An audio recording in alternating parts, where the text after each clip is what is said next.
paralyzed and ignored at her best friend's wedding, until the powerful billionaire asked to dance with her. Every conversation in the garden wedding stopped dead. Jason Johnson, the billionaire everyone was desperate to impress, was walking straight toward table 12. Toward the woman they'd all deliberately ignored. Tanisha's heart hammered as 300 pairs of eyes tracked his movement across the pristine lawn. He stopped beside her wheelchair, extended his hand, and said the 5 words that would either destroy her completely or change everything forever. "Would you like to dance?" The gasps were audible. Phones started recording. But what happened next would trigger a media firestorm that threatened to cost them both everything they'd worked for. Before we get deep into the story, please let me know in the comments where you're watching from. Hit subscribe if you're hooked in and ready to enjoy this story, because tomorrow, I have another beautiful story to share with you and I don't want you to miss it for anything. Now, let's get into the story. The Garden of Forgotten Dreams. The Hartford Estates gardens bloomed in pristine perfection, white roses cascading like silk ribbons against emerald hedges that had been manicured by hands that knew the difference between wealth and mere money. Tanisha Briggs adjusted the flowing fabric of her beige dress, a soft, elegant piece she'd found at a consignment shop, and tailored herself to accommodate her wheelchair. The September afternoon sun filtered through ancient oak trees, casting dappled shadows across the white carpet that led to an altar draped in ivory silk and baby's breath. She sat at a small round table positioned strategically behind a towering arrangement of white hydrangeas and roses, close enough to witness the ceremony but far enough to remain conveniently forgotten. The irony wasn't lost on her. She'd helped Madison plan every detail of this outdoor celebration, had calculated the logistics of seating arrangements and suggested the exact placement of each floral display during countless late-night planning sessions. Yet here she was, relegated to what felt like the children's table of wedding seating. The autumn air carried the scent of roses and the distant sound of a string quartet, mixing with laughter that seemed to deliberately exclude her from its warmth. Around her, Madison's new social circle, colleagues from her marketing firm, neighbors from her upscale neighborhood, friends who measured worth in zip codes and stock portfolios, mingled with the easy confidence of people who'd never questioned their place in the world. Tanisha's fingers traced the delicate beadwork on her dress's neckline, watching Madison, radiant in flowing ivory silk, pose for photographs with her new husband Robert beneath an archway of white roses. They'd been inseparable since freshman year at Georgetown, had dreamed together about careers and weddings and futures filled with possibility. Madison had visited her every day during those first dark weeks in the hospital, had held her hand while doctors explained terms like complete spinal cord injury and permanent paralysis. So when had everything changed? "Oh, you're still here." Chloe Richmond's voice cut through the garden's tranquility like a blade wrapped in silk. Madison's maid of honor approached with the graceful stride of someone who'd never doubted her right to take up space, her champagne-colored dress perfectly complementing her platinum blonde hair. "Madison, wasn't sure you'd stay for the reception portion." Tanisha's journalism degree and summa cum laude honors suddenly felt like credentials that carried no weight in this manicured world. "Why wouldn't I stay? I'm part of the wedding party." "Well, technically you're more of an honorary attendee." Chloe's smile was sharp enough to cut through the garden's peaceful atmosphere. "Which is so thoughtful of Madison, really. She always did have a soft spot for charity cases from college." The words landed like stones thrown into still water, sending ripples of hurt through Tanisha's carefully maintained composure. Her accident 3 years ago, a drunk driver who'd run a red light while she was crossing campus after a late study session, had taught her that vulnerability was often mistaken for weakness, and weakness invited predators like Chloe Richmond. "I'll be sure to mention to Madison how graciously you're representing her values," Tanisha replied, her voice steady despite the tremor she felt in her chest. Chloe's laugh was as bright and cold as winter sunlight. "Values. Right. Well, enjoy the view from back here. The photographer is doing group shots after the cake cutting, but don't worry, I'm sure they'll get plenty of beautiful pictures without any complications." Complications. As if 3 years of physical therapy, learning to navigate a world built for people who walked, and maintaining a 4.0 GPA while working 2 jobs to pay for graduate school had made her something problematic rather than resilient. After Chloe drifted away toward the main cluster of guests, Tanisha found herself studying the social dynamics playing out across the estate's pristine lawns. These people, Madison's new crowd from her prestigious marketing firm, moved through conversations about vacation homes and investment portfolios with the fluid ease of those who'd never questioned their access to such things. She listened to fragments of dialogue that revealed a world where her monthly student loan payment might cover someone's weekend spa retreat, where her part-time salary at the university tutoring center wouldn't fund a single dinner at the restaurants they mentioned casually. The garden buzzed with talk of upcoming charity galas and board positions that seemed more about social climbing than genuine service. Tanisha recognized the type from her research on social stratification. People who gave generously to disability organizations while simultaneously ensuring their own spaces remained conveniently inaccessible to the very people they claimed to support. Had Madison always belonged to this world, or had success slowly reshaped her into someone who could orchestrate such deliberate exclusion? She thought about their college days, sharing ramen noodles and late-night study sessions in Madison's cramped dorm room. When Madison had been the first person at her bedside after the accident, promising that nothing would change between them, that friendship transcended circumstance. When they'd planned futures that included each other, had sworn that success would never come between them. But something had shifted. Subtly at first, postponed coffee dates, returned calls that came hours later, invitations that arrived with less enthusiasm. Then came the engagement party where Tanisha had been the only person excluded from group photographs. The bridal shower where she'd found herself seated alone, close enough to observe but too distant to truly participate. Have you ever felt invisible at a celebration you helped plan? What would you do if someone you trusted began treating you like an inconvenience rather than a friend? Share your thoughts below. Near the main gathering, beneath the shade of an ancient maple tree, stood a man who commanded attention without seeming to seek it.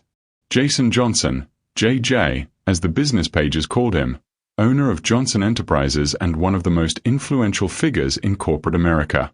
She recognized him from newspaper photographs, but they hadn't captured the quiet intensity of his presence, the way he seemed to observe everything while participating minimally in the social theater surrounding him. He was taller than his media images suggested, with dark hair showing distinguished silver at the temples and eyes that seemed to catalog details others missed. His perfectly tailored brown overcoat hung with casual elegance over what was undoubtedly an expensive suit, but he wore the ensemble with the understated confidence of someone accustomed to quality rather than someone trying to prove their worth. What struck Tanisha most was his positioning, close enough to the main group to be socially appropriate, but maintaining enough distance to suggest he was more observer than participant. She'd noted the same detached interest in her own research, the perspective of someone studying social patterns rather than being consumed by them. Their eyes met across the garden's carefully orchestrated beauty, and for a moment that felt suspended between heartbeats, she saw something unexpected in his expression. Not pity, not the uncomfortable avoidance she'd grown accustomed to, not the carefully practiced blindness that allowed people to look through her entirely. Something that looked almost like recognition, as if he saw her not as Table 12's forgotten occupant but as an individual worth noticing. A uniformed security officer stood discreetly nearby, clearly JJ's protection, maintaining professional distance while keeping watchful eyes on the crowd. The man's presence spoke to the level of influence and potential risk that came with JJ's position, yet somehow didn't feel intrusive in the garden's peaceful atmosphere. Then Madison's father stepped forward to address the gathered guests, and the moment dissolved into the rustle of fabric and the shuffle of feet as attention turned toward the impromptu speech beginning near the rose-covered altar. Ladies and gentlemen, Charles Hartford's voice carried the authority of old money and older traditions across the garden's manicured expanse. Before we move to the reception area, I'd like to thank everyone for joining us in celebrating Madison and Robert's union. This gathering represents not just the joining of two hearts, but the coming together of families who share values of excellence, tradition, and mutual respect. Tanisha listened to words that felt designed to exclude as much as they included. Two families. As if years of friendship, loyalty, and shared history counted for nothing compared to bloodlines and bank balances. We're particularly honored to have some very distinguished guests with us this afternoon, Charles continued, his gaze sweeping across the garden with practiced precision. Including Jason Johnson of Johnson Enterprises, whose philanthropic work has made such a difference in our community. Polite applause rippled through the outdoor gathering, and Tanisha watched JJ acknowledge the recognition with a slight nod, his expression remaining carefully neutral. She'd read about his charitable initiatives, funding for medical research, scholarships for underprivileged students, accessibility programs that suggested someone who understood barriers came in many forms. And now, Charles raised a champagne glass toward the golden afternoon light. Let's toast to Madison and Robert, and to the beautiful future they're building together. Crystal chimed softly as guests raised their glasses beneath the canopy of roses and oak leaves, and Tanisha found herself lifting her own champagne in a toast to the friend who'd once promised that nothing would change between them. The irony tasted bitter on her tongue, celebrating a union while feeling more isolated than she had since those first devastating days learning to navigate life from a wheelchair. As the toasts concluded and conversations resumed across the garden's various clusters, she noticed movement in her peripheral vision. Jason Johnson was walking toward her table, his stride purposeful but unhurried across the estate's perfect grass, as if he'd made a decision and was implementing it with the same precision that had built his business empire. Several guests turned to track his progress, their expressions shifting from curious to confused as they realized his destination. Chloe Richmond actually paused mid-conversation with a group of Madison's sorority sisters, her champagne glass frozen halfway to her lips as she watched the evening's most important guest approach table 12. JJ stopped beside her small table, his presence commanding attention from everyone within 30 feet of the rose arrangement. His security officer maintained discreet distance, professional but unobtrusive. Up close, Tanisha could see the fine lines around JJ's eyes that spoke of someone who spent considerable time outdoors, the calluses on his hands that suggested he was more than just a man who signed checks from behind a mahogany desk. "Ms. Briggs," he said, his voice carrying a warmth that contrasted sharply with the cold formality she'd encountered throughout the afternoon. "I'm Jason Johnson. I believe we have a mutual connection at Georgetown.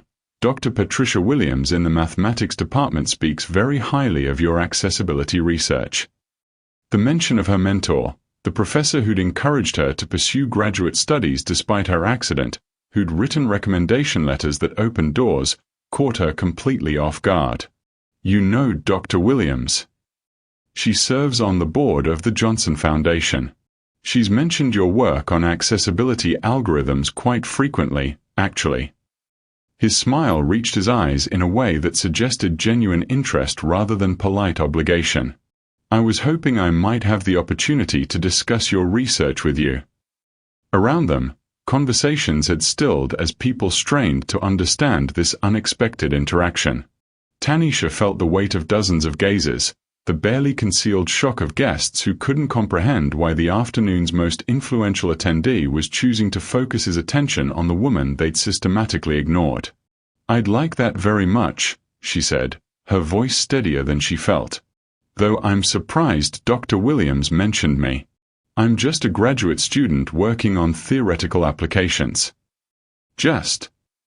JJ's eyebrows rose slightly, and she caught a glimpse of steel beneath his genteel exterior. "From what I understand, you've developed algorithms that could revolutionize how public spaces are designed for accessibility. That doesn't sound like just anything to me." The fact that he knew about her research, really knew, not just surface details someone might have mentioned in passing, sent a shock of recognition through her.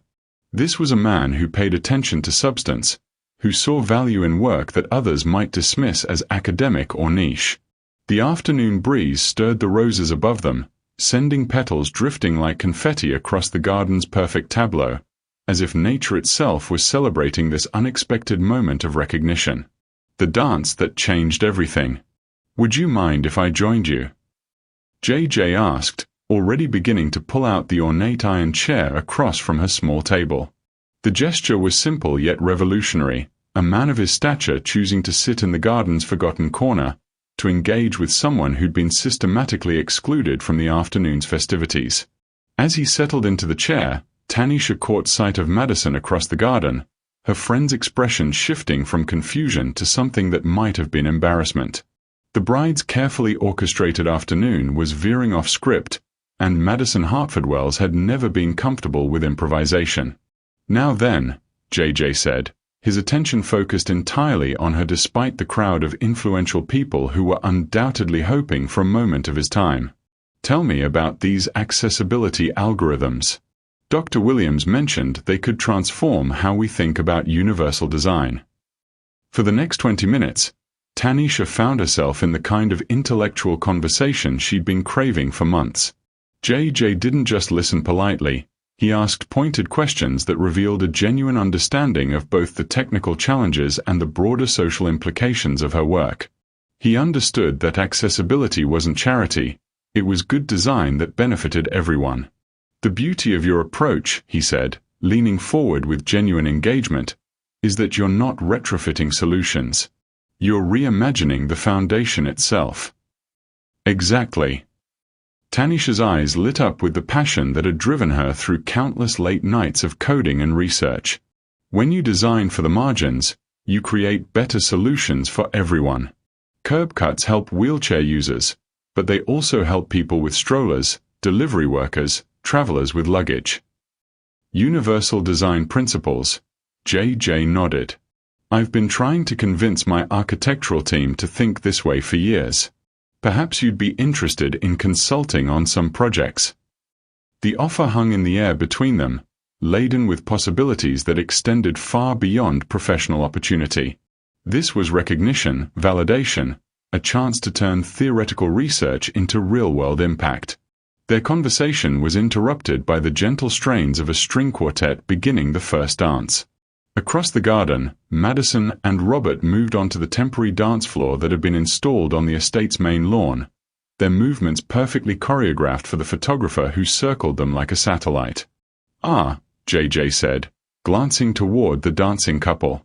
"The ceremonial portion begins." Other couples began joining the newlyweds. Madison's parents, Robert's family.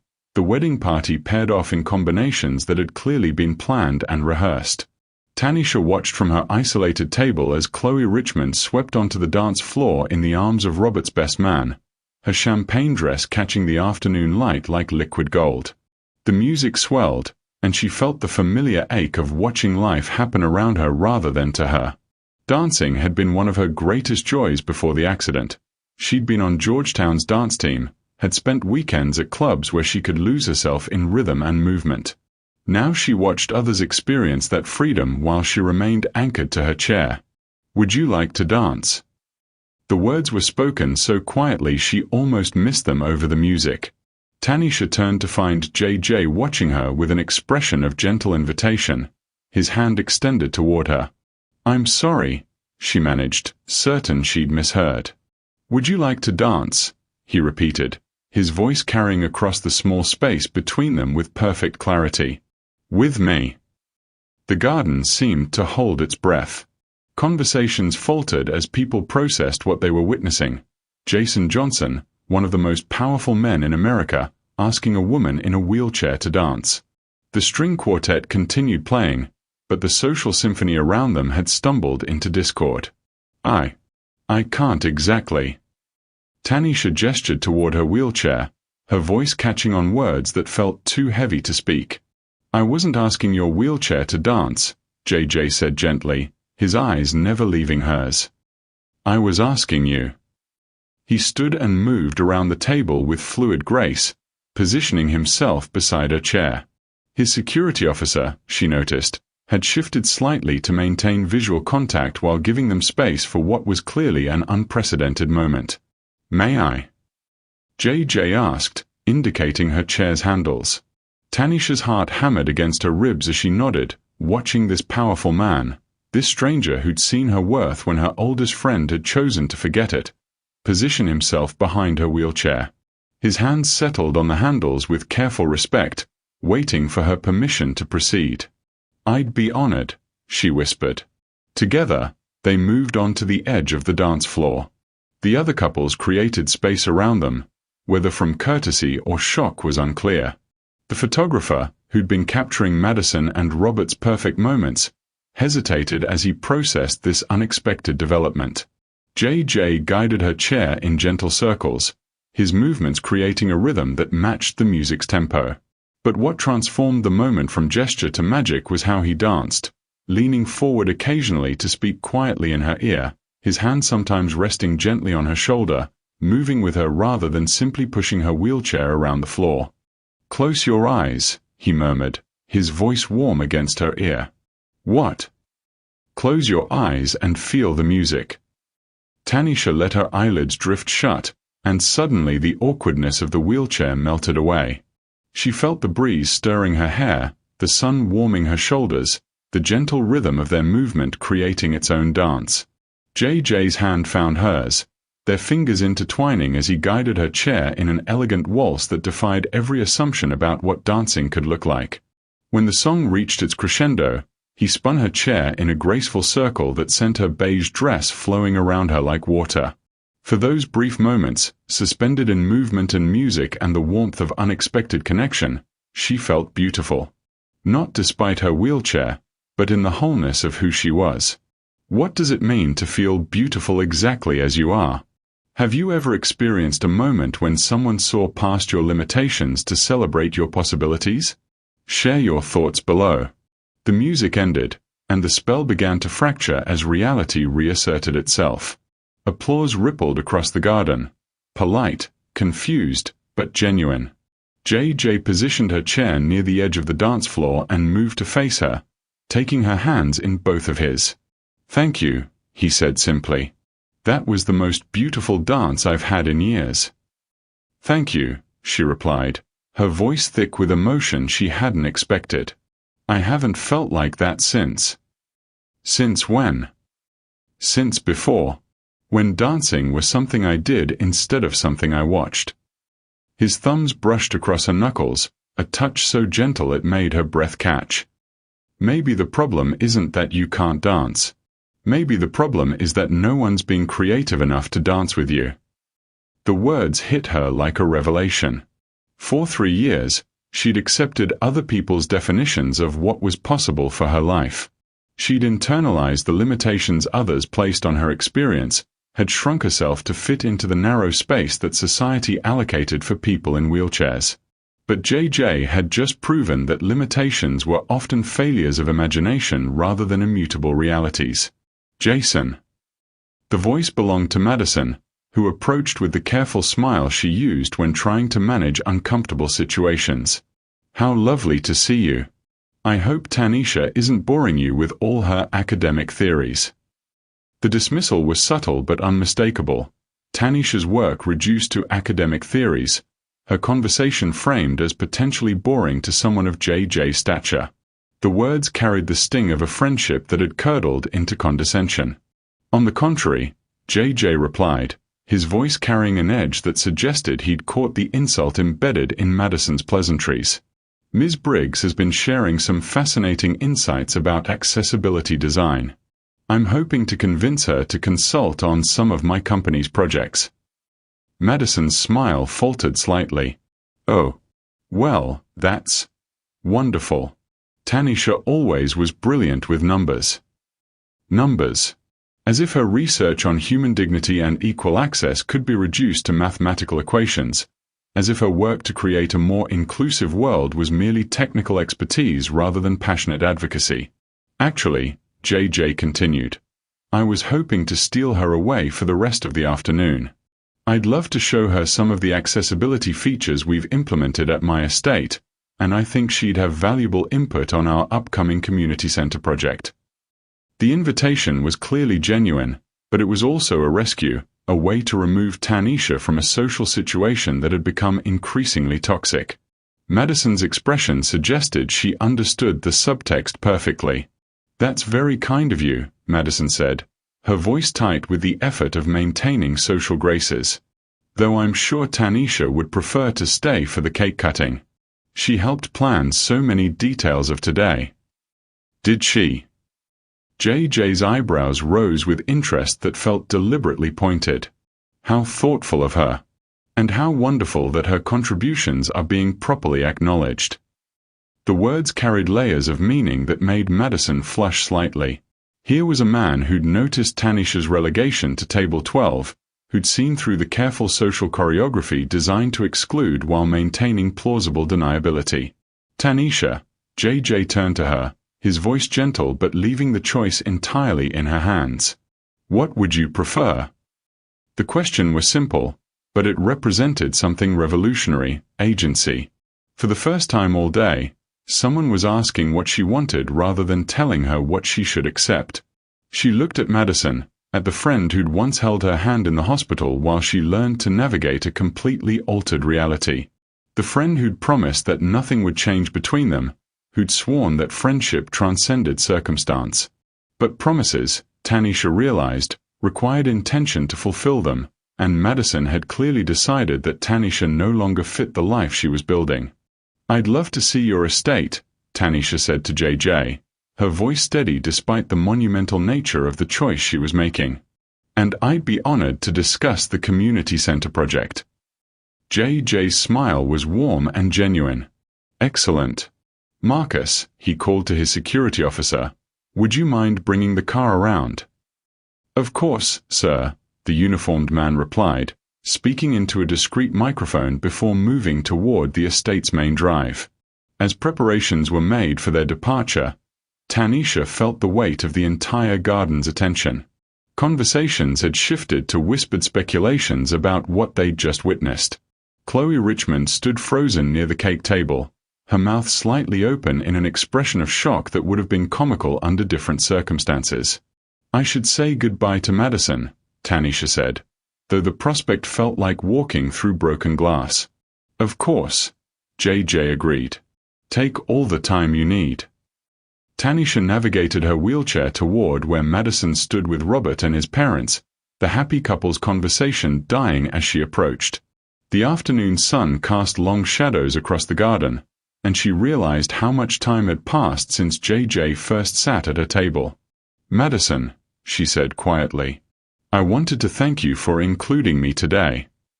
The words were carefully chosen, neutral enough to maintain dignity while acknowledging the reality of what inclusion had actually looked like.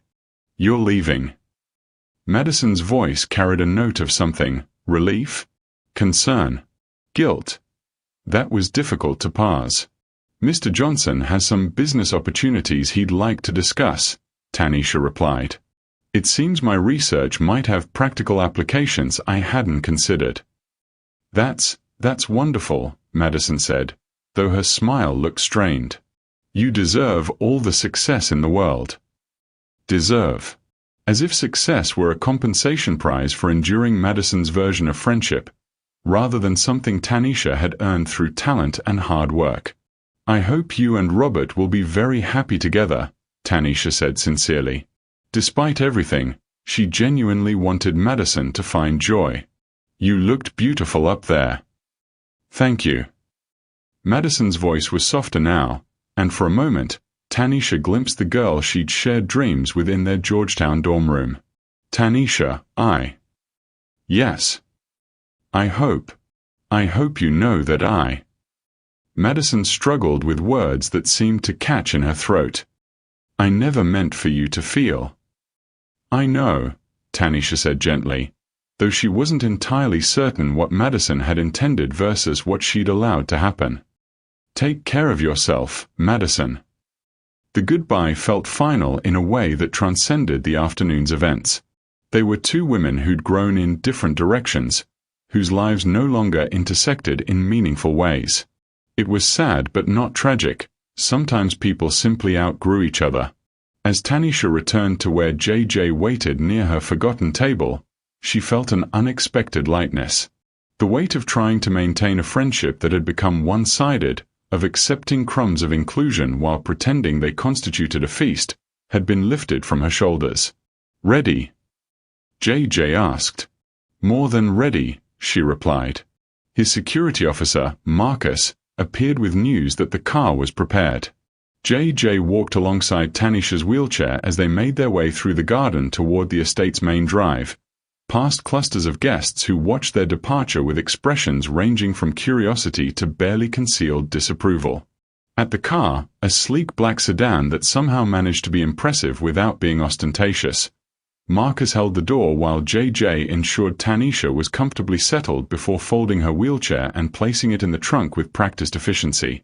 Marcus has some experience with accessibility accommodations, JJ explained as he settled into the seat beside her. We've made it a priority to ensure our vehicles can accommodate various needs. That's thoughtful, Tanisha said, impressed by the level of consideration that had clearly gone into planning that extended far beyond today's spontaneous invitation. As the car pulled away from the Hartford estate, Tanisha watched the garden celebration recede through the rear window. The white roses continued blooming in perfect rows, the string quartet played for couples who moved in practiced harmony, and life proceeded exactly as it had been orchestrated to proceed. But something fundamental had shifted in those hours among the roses and rejection. She'd been reminded that her worth wasn't determined by other people's capacity to recognize it, that dignity was something she possessed rather than something others could grant or withhold. Any regrets? JJ asked quietly as the estate disappeared behind them. Tanisha considered the question seriously. She was leaving behind the last remnants of a friendship that had shaped her college years, abandoning a social circle that had never truly welcomed her, stepping away from the familiar pain of being included on sufferance. None, she said, and meant it completely. The afternoon sun slanted through the car's windows as they drove toward whatever came next, and for the first time in years, Tanisha felt like she was moving toward possibility rather than away from disappointment. The dance in the garden had lasted only minutes, but it had changed everything. The space between worlds. The Johnson estate materialized from behind iron gates that whispered open at their approach, revealing 12 acres of landscape perfection that made the Hartford property look modest by comparison. But as their car wound up the curved drive, Tanisha noticed something remarkable. The grounds had been designed with accessibility as a priority, not an afterthought. Wide, gently sloping paths connected different areas of the garden. Raised planters brought flower beds to eye level for someone seated. Even the outdoor lighting had been positioned to eliminate shadows that might obscure obstacles for people with visual impairments. You weren't kidding about the accessibility features, Tanisha murmured, studying the thoughtful integration of universal design principles. 3 years ago, I wouldn't have noticed half of these details, JJ admitted as Marcus parked near a modern architectural masterpiece that somehow managed to complement rather than overwhelm the natural landscape. My perspective changed after I met Dr. Williams and began funding accessibility research. It's amazing how much of the world becomes invisible when you're not forced to think about it. The house itself defied every stereotype of billionaire excess. Clean lines and floor-to-ceiling windows created a sense of openness that invited rather than intimidated. The entrance featured a gentle ramp integrated so seamlessly into the design that it enhanced rather than compromised the aesthetic. "Let me show you around," JJ said as Marcus retrieved her wheelchair. "I'd particularly love your thoughts on the community spaces we're planning." For the next hour, Tanisha experienced what it felt like to move through spaces designed for dignity. Doorways were wide enough for comfortable passage. Bathrooms featured accessible fixtures that didn't scream special accommodation. The kitchen's island could be approached from multiple heights, making it functional for both seated and standing users. "This isn't retrofitted accessibility," she observed as they toured his home office, where adjustable desks and multiple seating options created an environment where anyone could work comfortably. This was designed from the ground up with inclusion in mind. Dr. Williams introduced me to a consultant who'd survived a spinal cord injury, JJ explained, settling into a chair across from where she'd positioned herself near the window overlooking the gardens. "She spent 2 days here, pointing out assumptions I didn't even know I was making. It was humbling. Most people aren't willing to have their assumptions challenged.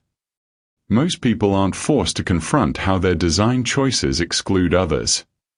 His expression grew thoughtful.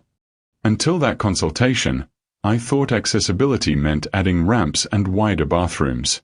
I didn't understand that it's about reimagining what inclusion looks like from the foundation up. They moved to the main living area, where a wall of windows framed the estate's gardens like a living painting. JJ poured 2 glasses of sparkling water from a bar area that included both standing and seated service heights, another detail that spoke to intentional rather than obligatory accommodation. "So," he said, settling onto a sofa positioned to face her wheelchair comfortably, "tell me about your research. What got you interested in accessibility algorithms?" Tanisha found herself sharing the story she rarely told, how her accident had opened her eyes to the countless ways society was designed to exclude people like her. How she'd realized that the problem wasn't her disability, but rather environments and systems that failed to account for human diversity. "I spent weeks after my accident unable to access buildings I'd walked into hundreds of times before," she explained. "The library where I worked had a ramp, but it was around back, past the dumpsters. Like accessing knowledge was a privilege I no longer deserved conveniently." That must have been incredibly isolating. It was. But it also made me angry, and anger can be fuel if you channel it correctly.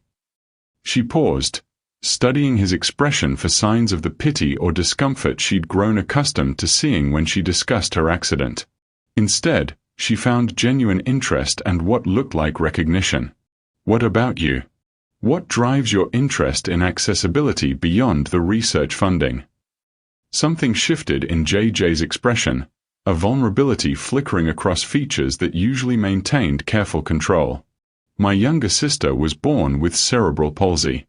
Growing up, I watched her navigate a world that constantly reminded her she didn't belong."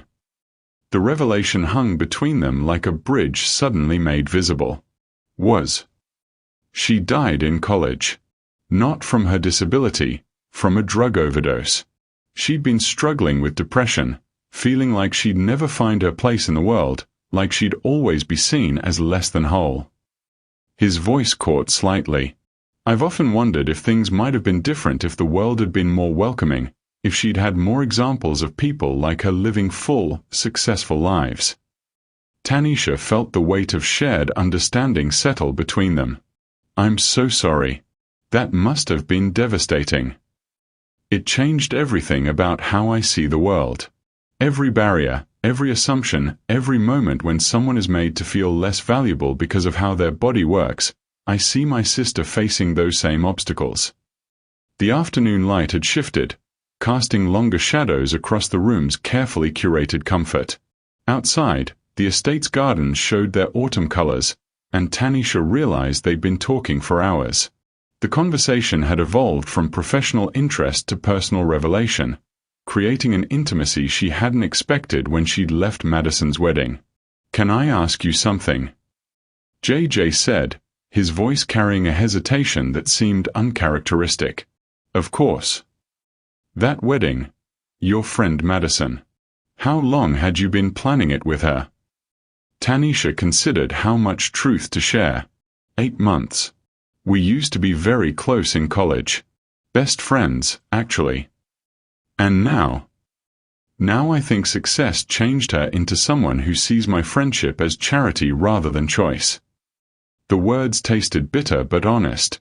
"It's been happening gradually, the cancelled plans, the delayed responses to calls, the way she includes me just enough to avoid feeling guilty about excluding me.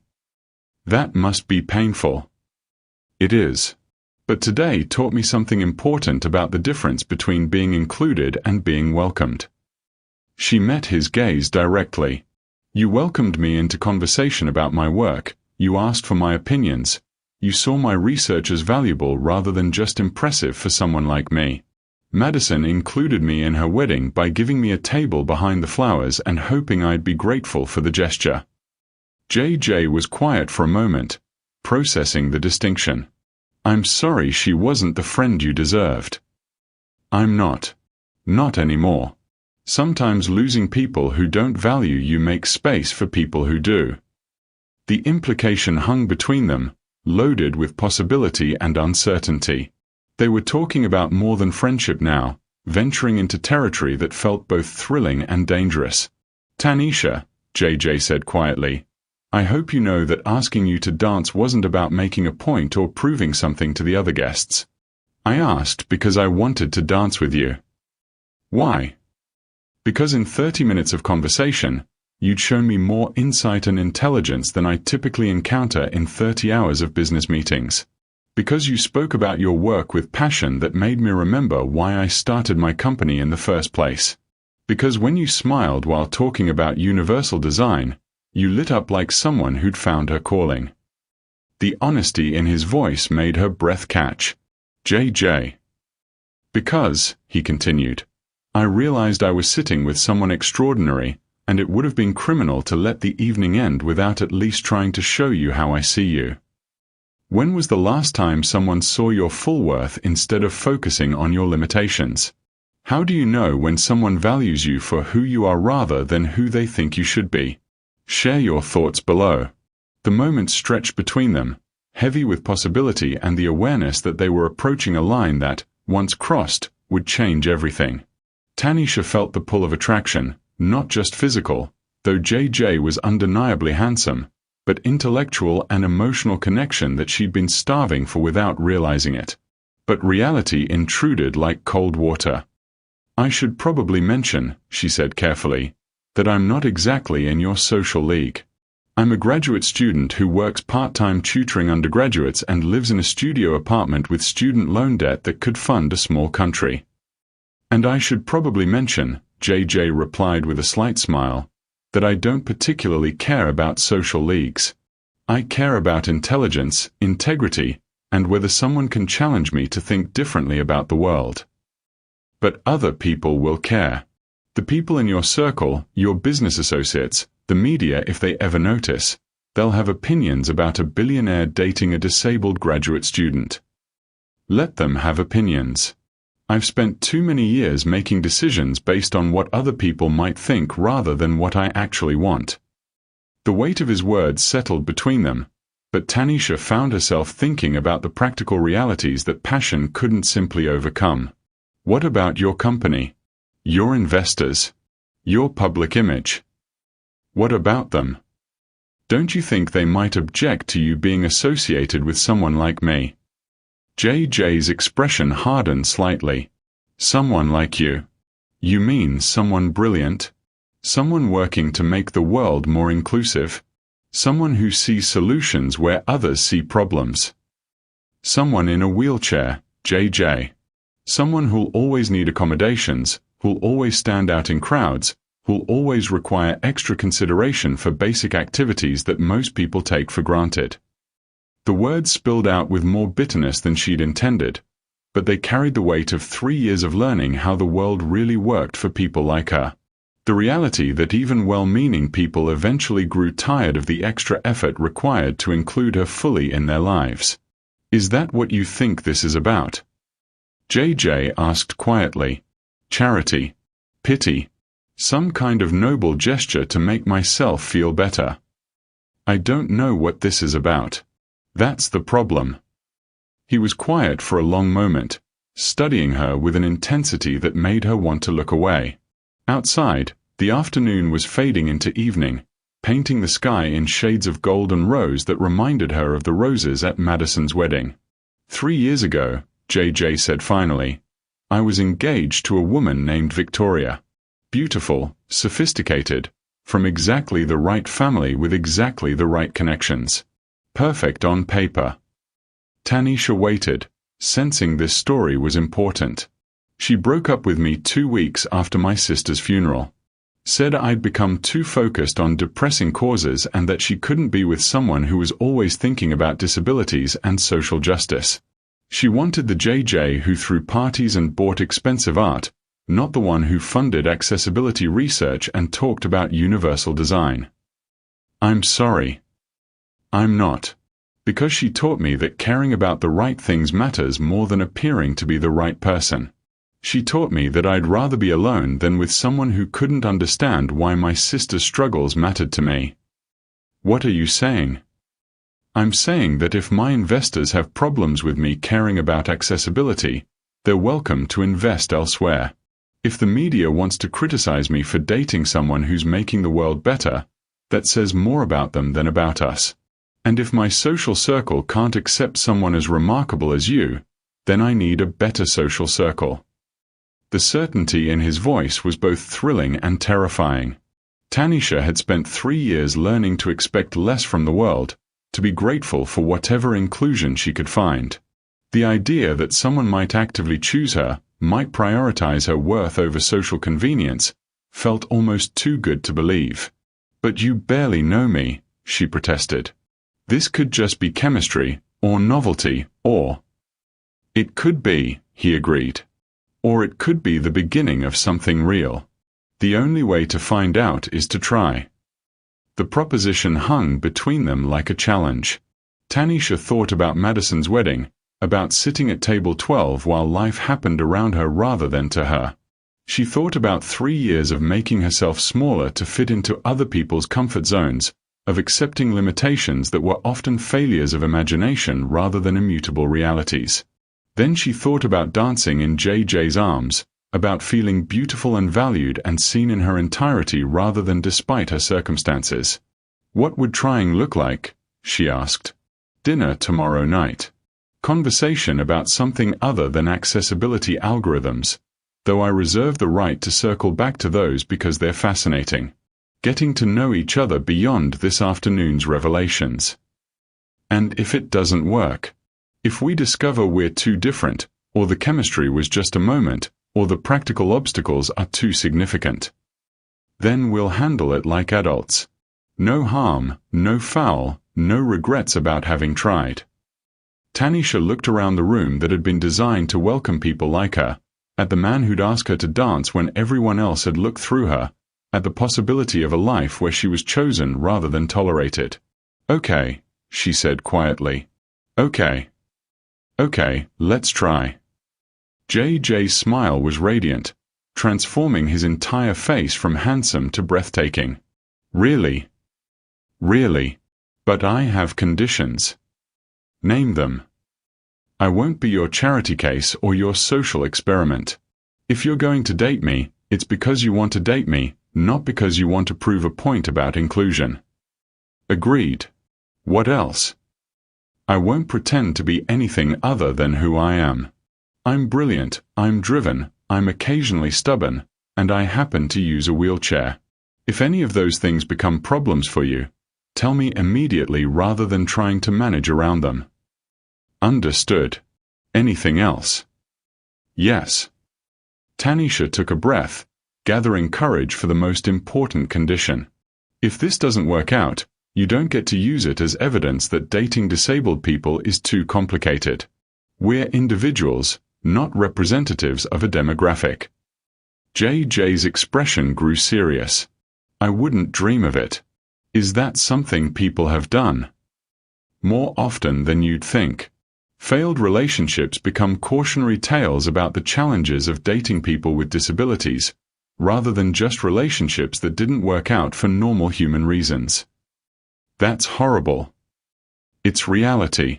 But if you're willing to see me as just Tanisha who happens to use a wheelchair, rather than a wheelchair user who happens to be named Tanisha, then we might have something worth exploring."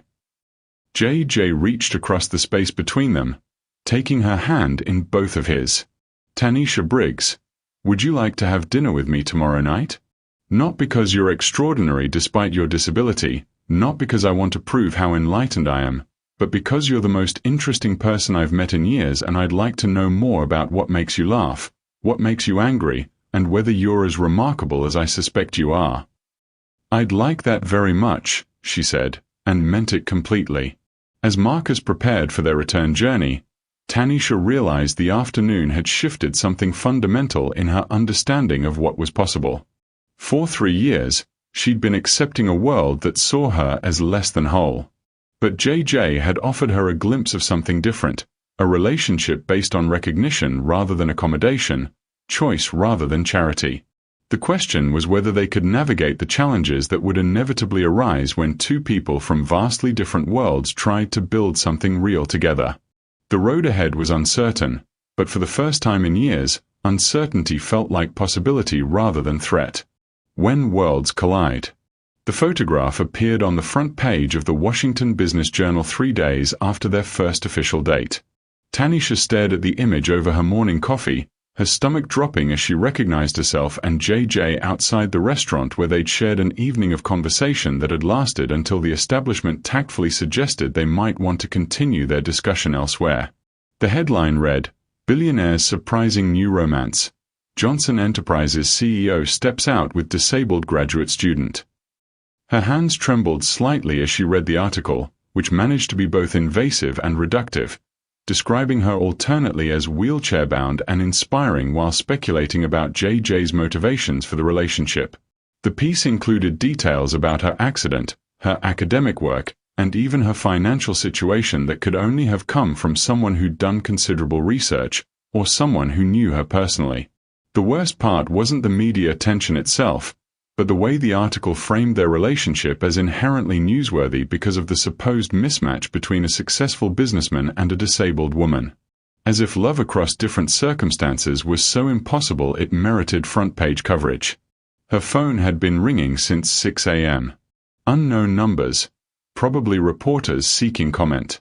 She'd turned it to silent after the 15th call, but the red notification light continued blinking like a warning beacon. A knock at her apartment door made her freeze. Through the peephole, she could see a woman with a press badge and a man holding a camera. "Ms. Briggs, I'm Jennifer Walsh from Channel 7 News. We'd love to get your perspective on your relationship with Jason Johnson." Tanisha stepped back from the door, her heart racing. This was what JJ had warned her about, the inevitable media scrutiny that came with dating someone of his prominence. But knowing it was possible and experiencing the reality of strangers camping outside her home were entirely different things. Her phone buzzed with a text from JJ, "Saw the article. Are you okay? I'm coming over." She typed back quickly, "Reporters outside my building. Maybe not the best time. Back in trance. Through the parking garage. I'll meet you there." 20 minutes later, she found JJ waiting beside the service elevator in her building's underground garage, his expression grim. He'd clearly seen the morning's coverage, and the weight of what this meant for both of them was written across his features. "I'm sorry," he said immediately, moving to embrace her. "I knew this was a possibility, but I didn't think it would happen so quickly or be so intrusive." "It's not your fault," she replied, though part of her wondered if that was entirely true. "But we need to talk about what this means." They rode the elevator to her fourth-floor apartment in silence, both processing the reality that their private relationship had become public property overnight. Once inside her modest studio, which felt even smaller with JJ's presence filling the space, they sat on her small couch and faced the consequences of their choice to explore whatever was growing between them. "The article mentions details about my accident that I never shared publicly," Tanisha said, showing him the printed version she'd retrieved from her hallway. "Someone talked to the reporter. Someone who knew me before." JJ's jaw tightened as he read. "Any idea who?" "The only person who has access to that information and might have reason to share it is Madison. She knew about my accident, my financial situation, my academic work, everything mentioned here. Your best friend sold you out to a reporter. Ex-best friend, apparently." The betrayal stung more than the media attention itself. Madison hadn't just excluded her from the wedding's inner circle. She'd actively contributed to her public humiliation. "I suppose I shouldn't be surprised. She's always been image-conscious." JJ set the paper aside and took her hands in his. "What do you want to do?" "What do you mean?" "About us. About this relationship. The media attention is only going to get worse, and it's going to affect both our lives in ways we can't predict." Tanisha studied his face, searching for clues about what answer he was hoping for. "What do you want to do?" "I want to be with you. The media circus is inconvenient and invasive, but it doesn't change how I feel or what I want. But I need to know you're prepared for what this means. The scrutiny, the speculation, the way every aspect of your life becomes public property. It's not fair, but it's reality. Before she could answer, her phone rang again. This time, the caller ID showed a number she recognized. Dr. Patricia Williams from Georgetown. I should take this, she told JJ, answering the call. Tanisha, dear, I've been trying to reach you all morning. Dr. Williams' voice carried concern and urgency. I assume you've seen the news coverage. Yes, I want you to know that several reporters have contacted the university asking about your academic record, your research, even your attendance in classes. The administration is taking steps to protect your privacy, but I thought you should be aware. The implications hit Tanisha like a physical blow. Her academic life, the one space where she'd built credibility based purely on merit, was now being scrutinized because of her personal relationship. Thank you for the warning, she managed. There's something else. The Johnson Foundation Board is meeting this afternoon to discuss the media coverage and its potential impact on our accessibility initiatives. Some members are concerned that the relationship might overshadow the serious work we're funding. Tanisha's heart sank. Are they considering ending the partnership? I don't know yet. But I wanted you to be prepared for the possibility that this situation might affect funding for research you care about. After ending the call, Tanisha sat in stunned silence. In less than 12 hours, her private life had become entertainment, her academic reputation was under scrutiny, and research funding that supported work she believed in was potentially at risk. What's wrong? JJ asked gently. She explained Dr. Williams' call, watching his expression darken as she detailed the potential consequences for the accessibility research program. This is my fault, he said quietly. My visibility, my wealth, it creates complications for everyone around me. It's not your fault that people are more interested in gossip than substance. But it is my fault that I didn't adequately prepare you for what dating me would mean. I was selfish. I wanted to be with you so badly that I minimized the potential consequences. The honesty in his admission was both touching and terrifying. Tanisha could see the guilt eating at him, the way he was already beginning to withdraw emotionally as he processed the collateral damage their relationship had created. A sharp knock at her door interrupted their conversation. Through the peephole, she could see more reporters had arrived, a small crowd now gathered in her hallway. Ms. Briggs, we'd just like to ask a few questions about your relationship with Mr. Johnson. Is it true you met at a wedding where you were ignored by other guests? What's it like dating one of America's richest men? The questions continued, each one more invasive than the last. Tanisha stepped back from the door, feeling trapped in her own home. This is insane, she said to JJ. I can't even leave my apartment without running a gauntlet of people who want to turn my life into a news story. JJ was already reaching for his phone. Marcus can arrange security, get you out of here safely. You can stay at my estate until this dies down. And then what? I hide behind your gates every time someone decides our relationship is newsworthy? I become dependent on your resources to live my own life. It's temporary. Once the novelty wears off. Will it wear off, JJ? Or will this be our reality as long as we're together? Will I always be the disabled woman who captured the billionaire's heart, rather than just Tanisha who happens to be dating someone successful? The questions hung between them like accusations, even though Tanisha hadn't meant them that way. But the implications were clear. Their relationship came with a cost that affected her independence, her career, and her ability to control her own narrative. Have you ever had to choose between love and your sense of self? When does protecting someone you care about become controlling their choices? What would you sacrifice for a relationship, and what would be too much? Share your thoughts below. JJ stood and moved to her window, peering through the blinds at the reporters gathering on the sidewalk below. Maybe this was a mistake, he said quietly. What was a mistake? Us. This relationship. I knew my life came with complications, but I convinced myself that what we had was worth it. I didn't consider whether it would be worth it for you. Don't I get to make that decision? Do you? Or are you just trying to convince yourself that love can overcome every practical obstacle? The question stung because it echoed her own doubts. Was she being naive to think they could build something real despite the vast differences in their circumstances? Was she setting herself up for a different kind of disappointment, not rejection, but a relationship that required her to sacrifice too much of herself? I don't know, she admitted. This morning I thought the biggest challenge would be navigating different social circles or managing the practical aspects of dating someone with your schedule. I didn't anticipate my entire life becoming public property. This is what I was afraid of. That my world would diminish yours rather than enhance it. Your world isn't diminishing me, JJ.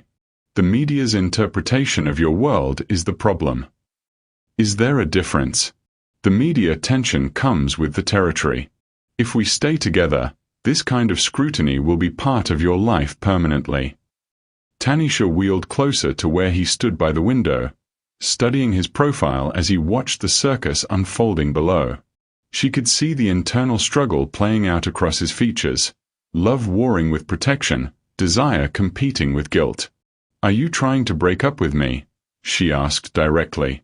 I'm trying to give you an out before this gets worse. What if I don't want an out? Then I think you're not fully understanding what staying means. The patronizing tone in his voice sparked anger that overrode her uncertainty. Don't you dare tell me what I do or don't understand. I'm 24 years old, I have 2 degrees, and I've been making my own decisions since I was 18. I don't need you to protect me from my own choices. This isn't about your intelligence or your capability. Isn't it? Because it sounds like you've decided what's best for me without bothering to ask what I actually want. What I want is for you to have the life you deserve without the complications that come with being associated with me. And what I want is for you to stop trying to make decisions for me based on what you think I can or can't handle. They stared at each other across the small space of her apartment, the tension crackling between them like electricity. This was their first real fight, and it was about something that cut to the core of who they were as individuals and what they wanted as a couple. JJ's phone buzzed with an incoming call. He glanced at the screen and his expression tightened. It's my board chair. I need to take this. Jason, came the voice through the speaker before JJ could stop him from using hands-free mode. We need to talk immediately. The media coverage of your personal life is creating concerns among investors about your judgment and the company's direction. JJ quickly switched to private mode and stepped into Tanisha's small kitchen area, but she'd heard enough to understand the implications. His relationship with her wasn't just affecting her life, it was creating professional consequences for him as well. The conversation lasted 10 minutes, JJ's responses growing increasingly terse as the discussion progressed. When he finally ended the call, his face was pale. Emergency board meeting in 2 hours, he said. There are concerns that the media coverage is affecting stock prices and investor confidence. Because you're dating me. Because they think I'm making personal decisions that reflect poorly on my professional judgment. Same thing. JJ sat heavily on her couch, running his hands through his hair. Tanisha, I need you to know that whatever the board says, whatever pressure they apply, it won't change how I feel about you. But I also need to be realistic about what fighting this fight will cost, and whether it's fair to ask you to pay that price with me. What if I want to pay it? What if you only think you do because you're caught up in the romance of it all? What if 6 months from now, when every grocery store trip requires security and every academic achievement gets overshadowed by speculation about our relationship, you realize the cost was too high? What if 6 months from now, you realize that choosing board approval over personal happiness was the real mistake? The questions circled around each other like opposing forces, neither able to definitively answer what the right choice might be. They were venturing into territory that required faith rather than logic, hope rather than certainty. I have to go to this meeting, JJ said finally. But we need to finish this conversation. Do we?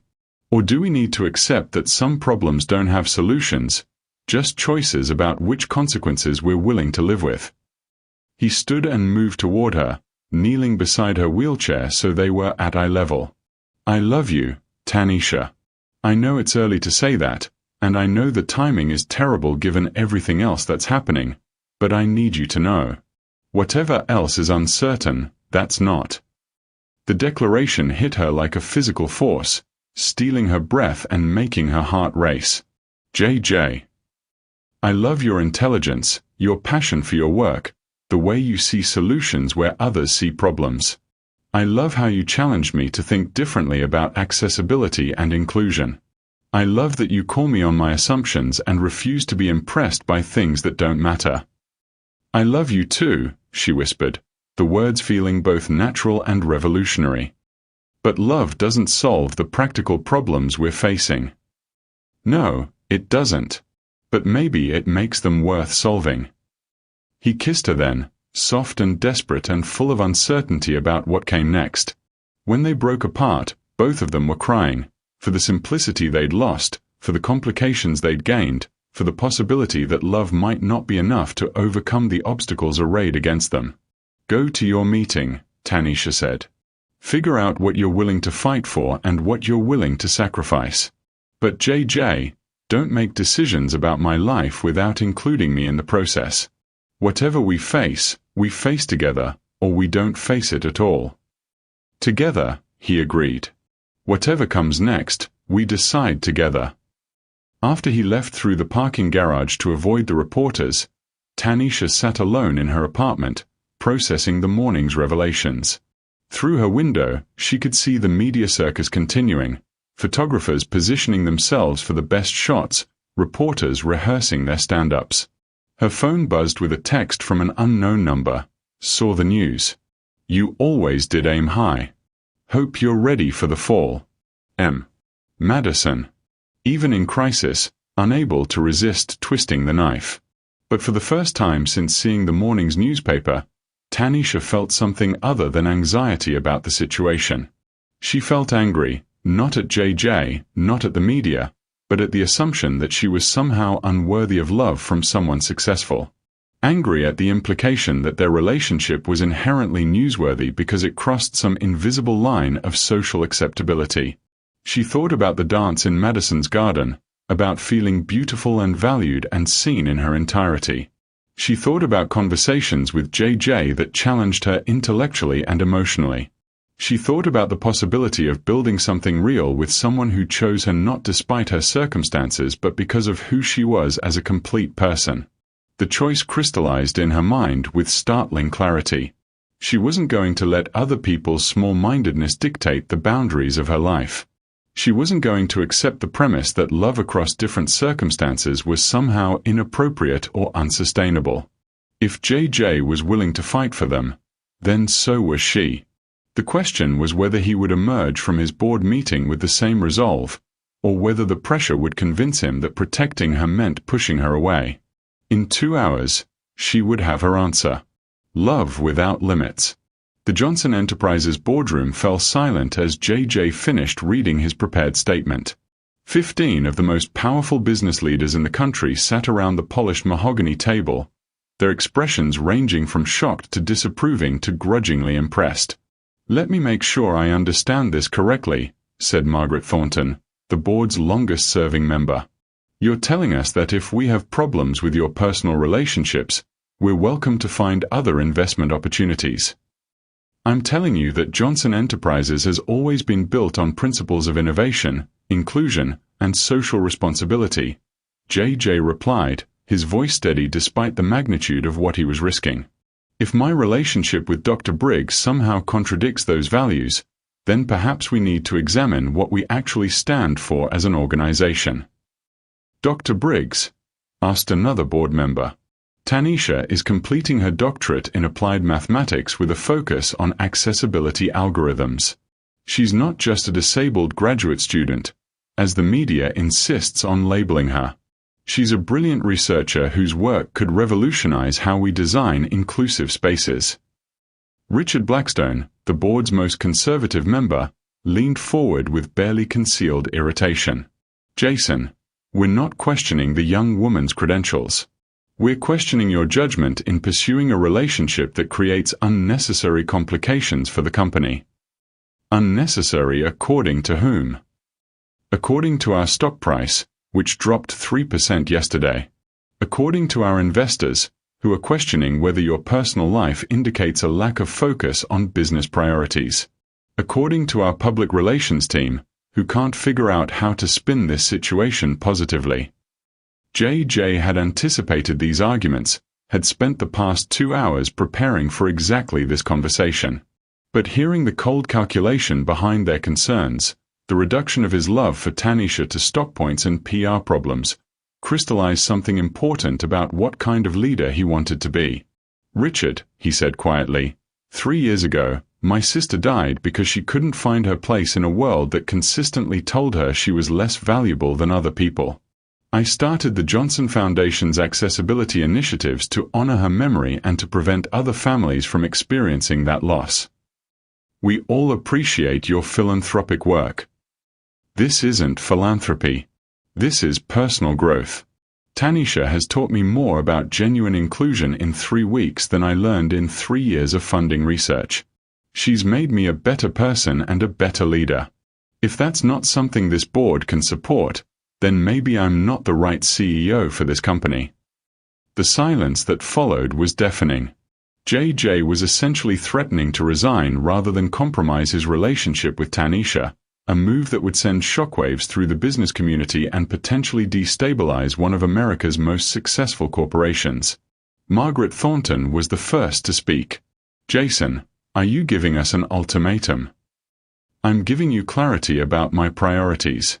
Johnson Enterprises will continue to lead in innovation and social responsibility, with or without board members who can't embrace what that actually means. And if the media attention continues, if your personal life keeps overshadowing company business, then we'll handle it the same way we handle any other business challenge, with creativity, intelligence, and commitment to our values. The debate continued for another hour, but JJ could see the momentum shifting. Several board members who'd initially expressed concerns began asking different questions about Tanisha's research, about potential applications for Johnson Enterprises projects, about whether the company might actually benefit from being associated with cutting-edge accessibility work. By the meeting's end, JJ had not only retained his position but gained approval for a new initiative partnering with universities to fund accessibility research. The board had chosen to embrace the opportunity rather than resist the change. But as he left the corporate headquarters, JJ knew the real test wasn't convincing his board, it was proving to Tanisha that his love for her wouldn't come at the cost of her independence. Tanisha was in her apartment's small kitchen, stress-baking cookies she didn't particularly want to eat, when she heard the crowd outside her building begin to disperse. Through her window, she watched reporters packing up equipment and photographers dismantling their setups. Her phone rang, JJ's number. The vultures are leaving, she said by way of greeting.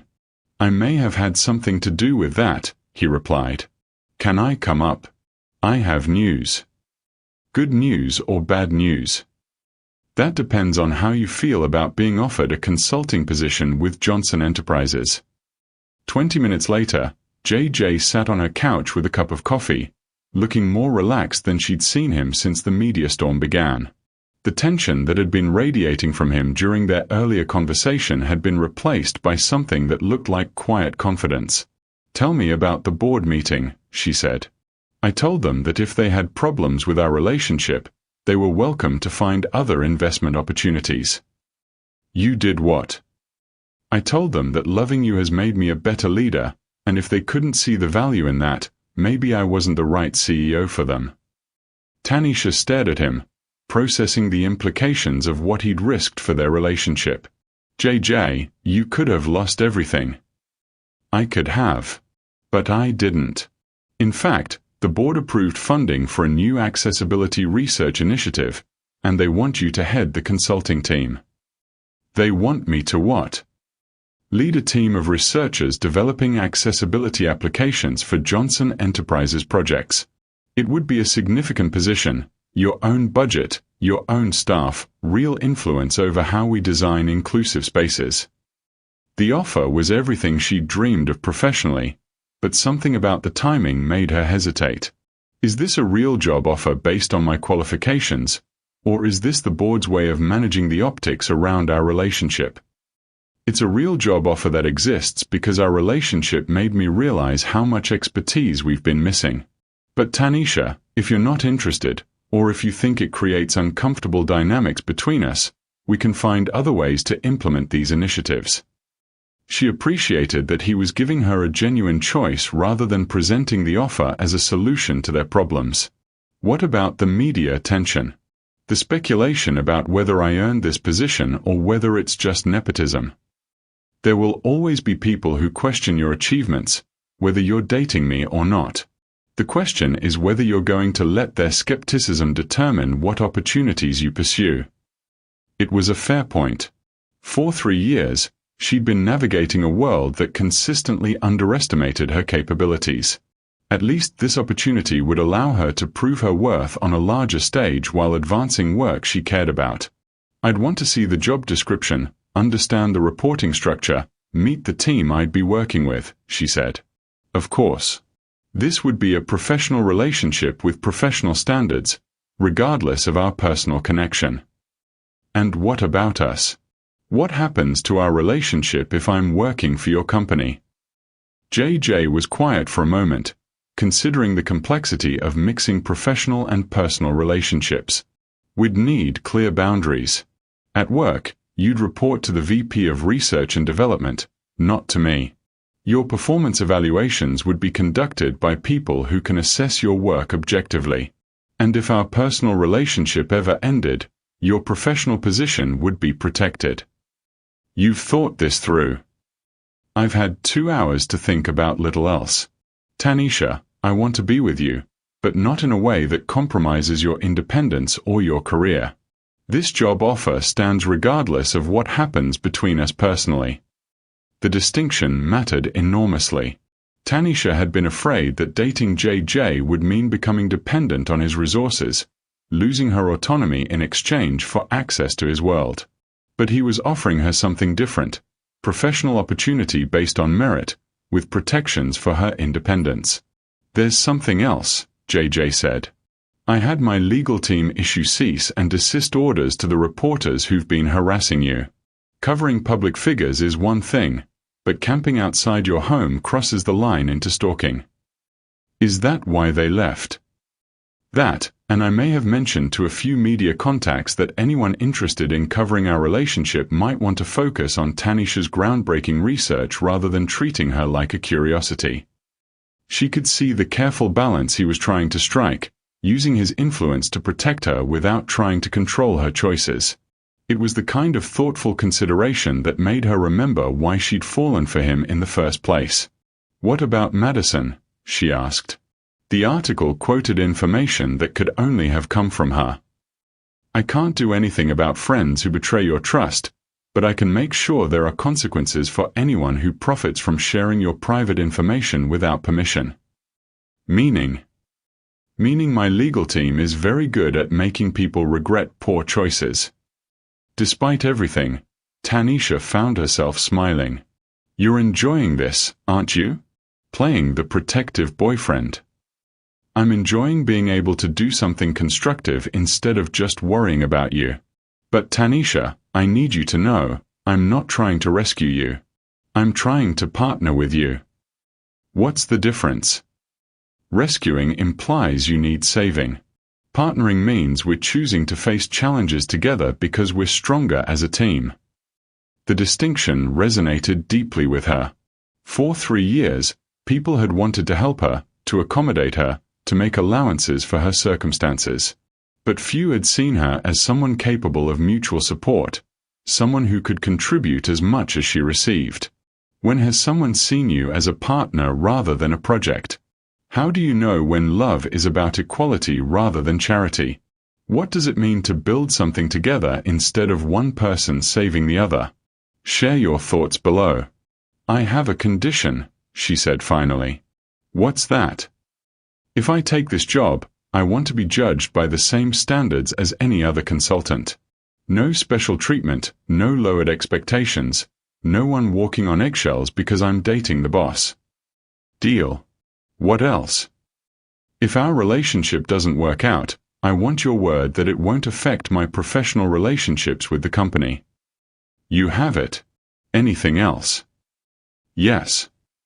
She moved her wheelchair closer to where he sat on the couch, taking his hands in hers. I want you to promise that you'll never again try to make decisions about what I can or can't handle without consulting me first. I promise. Though I reserve the right to worry about you and to want to protect you from unnecessary harm. As long as you remember that unnecessary is my determination to make, not yours. Understood. They sat quietly for a moment, both processing how dramatically their lives had changed in the span of a single day. The morning had begun with crisis and the possibility that external pressures might tear them apart. Now they were planning a future that included both personal partnership and professional collaboration. Are you scared? Tanisha asked. Terrified. JJ admitted. We're venturing into territory I've never navigated before, a relationship with someone who challenges me intellectually, professionally, and personally. Someone who won't let me hide behind wealth or status when I'm being an idiot.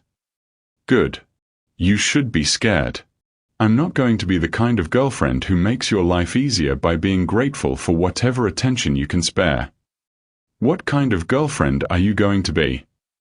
The kind who expects you to grow as much as I do. The kind who'll call you on your assumptions and push you to be better than you think you can be. The kind who'll love you for who you are while refusing to let you settle for who you've been. That sounds exhausting. It sounds like partnership. JJ leaned forward and kissed her, slow and deep and full of promise. When they broke apart, both of them were smiling. So, he said, ready to scandalize society by being brilliantly successful while dating someone who's not ashamed to be seen with you. I thought I was the one dating up in this relationship. We're both dating up. That's what makes it interesting. 6 months later, Tanisha stood in the Johnson Foundation's new Accessibility Research Center, watching her team of engineers and designers test the latest iteration of universal design software she developed. The algorithm could analyze any architectural plan and suggest modifications that would improve accessibility without compromising aesthetic or functional goals. The work was everything she dreamed of, challenging, impactful, and respected by colleagues who valued her expertise rather than viewing her as an inspirational curiosity. Her research was being implemented in real projects across the country, from office buildings to public parks to transportation systems. Dr. Briggs. Her assistant knocked on the office door. The Washington Post reporter is here for your interview. The media attention hadn't disappeared entirely, but it had evolved. Instead of focusing on her wheelchair or her relationship with JJ, journalists now wanted to discuss her work, her research, her vision for creating more inclusive environments. She'd become known for her innovations rather than her circumstances. Send her in, Tanisha said. The interview went well, focusing on the practical applications of her accessibility algorithms and the potential for scaling the technology globally. As the reporter packed up her equipment, she asked the question Tanisha had been expecting. One last thing, how has your relationship with Jason Johnson influenced your work? My relationship with JJ has given me access to resources and platforms I might not have had otherwise, Tanisha replied honestly. But the work itself, the ideas, the innovations, those come from years of research and lived experience. He provided the opportunity. I provided the expertise. And personally, are you happy? Tanisha considered the question seriously. 6 months ago, she'd been sitting alone at table 12, watching life happen around her while feeling systematically excluded from meaningful participation. Now she was leading groundbreaking research, building professional relationships based on mutual respect, and planning a future with someone who saw her as an equal partner. I'm building the life I want with someone who encourages me to dream bigger than I thought possible, she said. So yes, I'm happy. After the reporter left, Tanisha returned to her office to find JJ waiting with takeout from their favorite restaurant and a bottle of champagne. "What's the occasion?" she asked. "The city approved our proposal for the accessible playground design. Your algorithm made it possible to create play equipment that works for kids with different physical abilities while still being challenging and fun for everyone." "That's amazing." She accepted the glass of champagne he offered, clinking it against his in celebration. To universal design. To seeing possibilities instead of limitations. They settled at the small table in her office, sharing dinner while discussing the day's developments.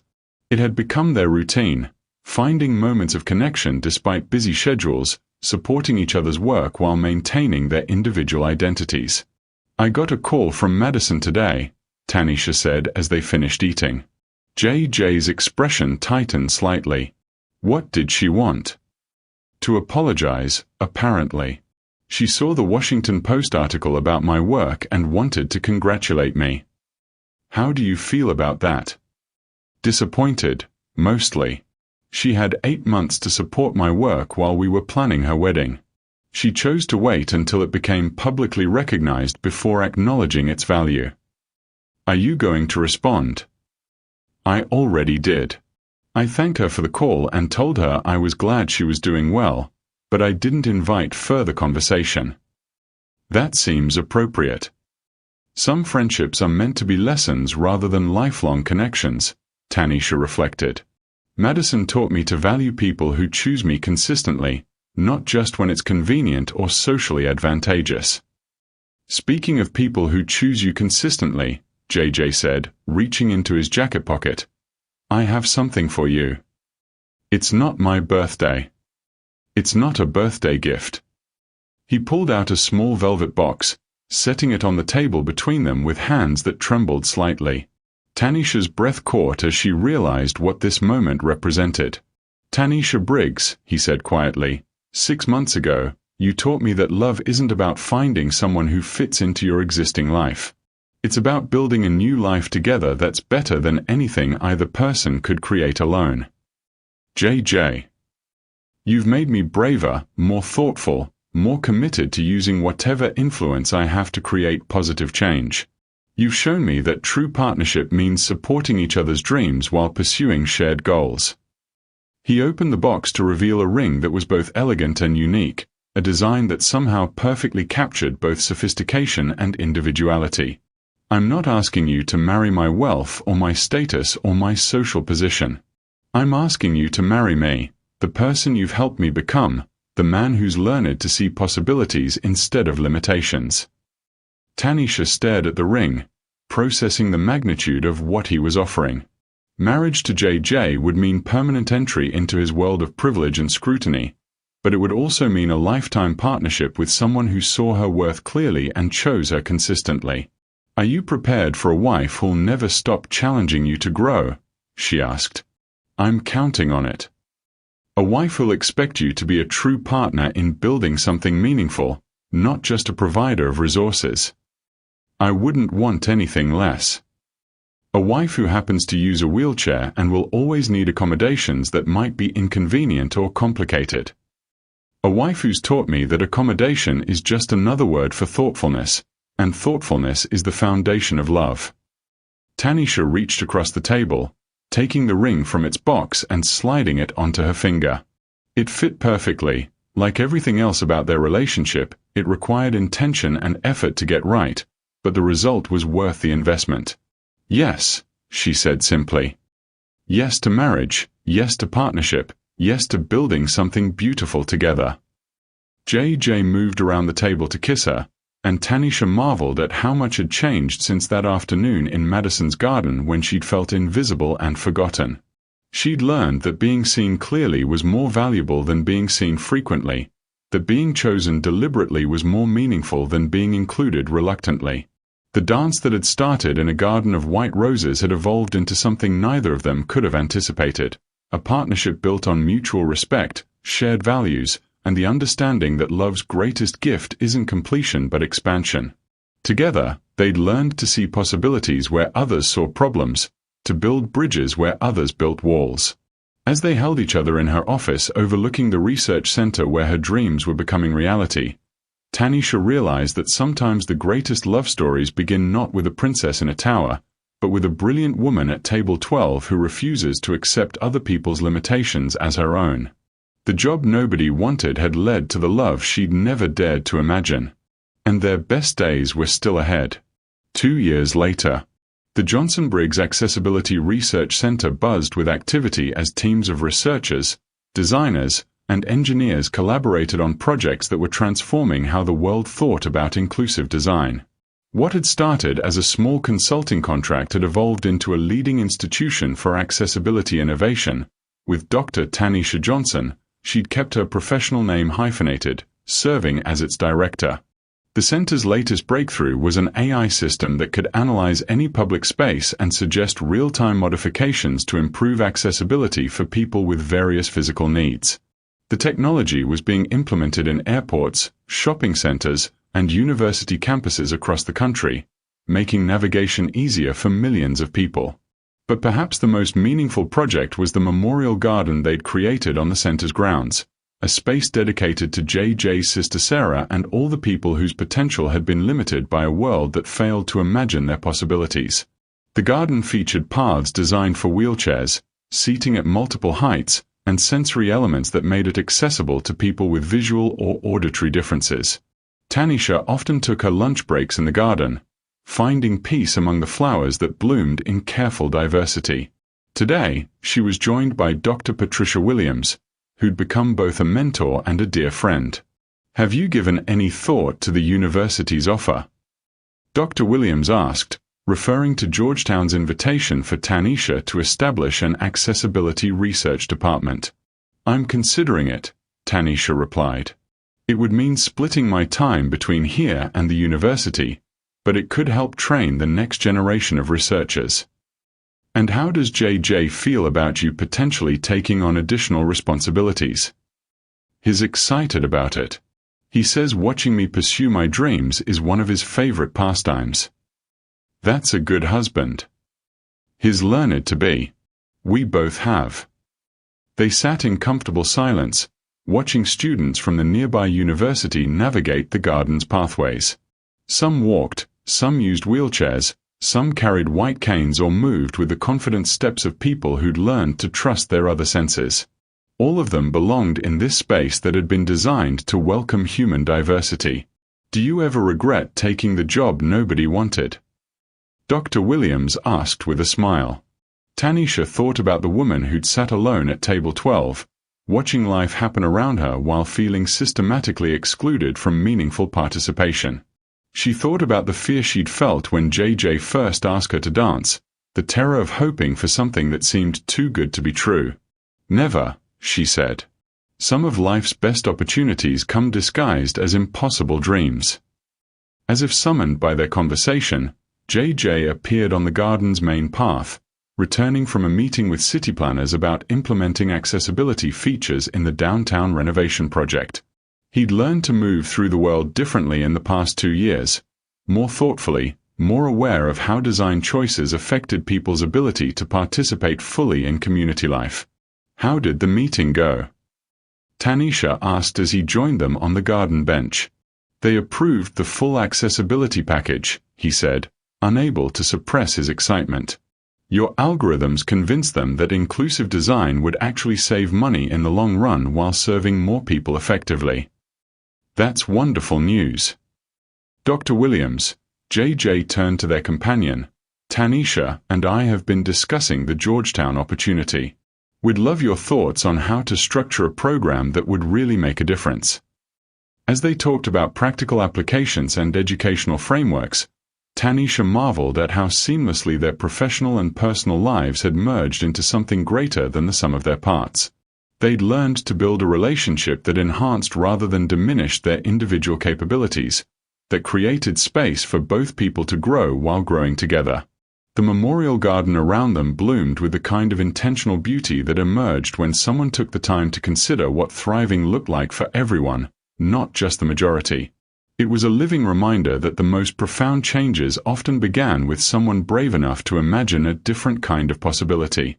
Tanisha Johnson had taken the job nobody wanted and discovered it was exactly the opportunity she needed. She'd learned that being seen clearly was more valuable than being seen sympathetically, that being chosen deliberately was more meaningful than being included reluctantly. And in a world that still struggled to recognize the full humanity of people like her, she'd found someone willing to dance with her exactly as she was, not despite her circumstances, but because of the complete, complex, brilliant person those circumstances had helped her become. The dance that began in a garden of white roses continued every day, in quiet moments and public victories, in professional achievements and personal growth, in the ongoing choice to build something beautiful together in a world that desperately needed more beauty. Their love story was proof that sometimes the greatest romances don't begin with a princess in a tower, but with a brilliant woman who refuses to accept other people's limitations as her own, and finds a partner brave enough to imagine new possibilities alongside her. The job nobody wanted had led to the love she'd never dared to dream. And their best days were still ahead, filled with the infinite potential that emerged when two people chose to see possibilities instead of problems, to build bridges instead of walls, to dance together in whatever form that dancing might take. Thank you for watching this story to the end. If you enjoyed this story, you will surely love the next one. It's as crazy and more intriguing as you can ever imagine. So do check it out. Click on the image showing on your screen right now to watch the next one.